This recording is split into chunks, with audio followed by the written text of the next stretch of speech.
કવિરાજ ભેહની શું કિંમત? કઈ ભે કે આ ભગર ભગર ના દેવાય, મને હોરવે નહીં વગર વગર. એ પણ જો તો ખરા જામ સાહેબ વાત હાસી, પણ મારે ક્યાં જામ સાહેબ ને બે ગામ લેવા આવવું છે?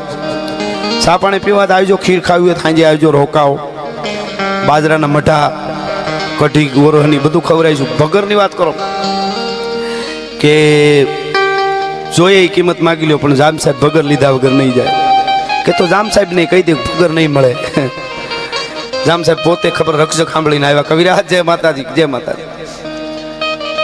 ભગરની શું કિંમત? કે પણ દેવી નથી એની શું કિંમત હોય? કે કવિરાજ ભગર લીધા વગર નહીં જાઉં, ભગર મને ગમી ગઈ છે, એક ગામ આપું છું, બાકી ભગર આપી દો બસ. તમારું આખું ખાડું થાય તો ગામ ન મળે, કિંમતમાં જોઈ તો ન જ મળે. એક ગામની વરહમાં એટલી બધી એ વખતે અત્યારની ભાષામાં કઈ ટેક્સ આવતો કે આખું ખાડું ખરીદાઈ જાય એક જ વરહમાં.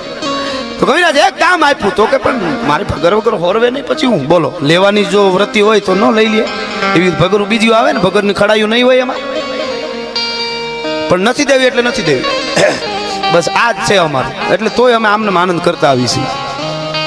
એટલે કવિરાજ એક ગામ તો નથી, બે ગામ કવિરાજ માગતા ફૂલો હું જામ સાહેબ છું, 5 ગામ આપ્યા. તેથી કવિએ કીધું તો સાંભળો મારી ભગર હું છે, અને ચારણે છંદ કીધો કે પિંગલા આવ પગ થંભ દેવળ જસા જેની હાથ લે દૂધની ફગર ગાવે.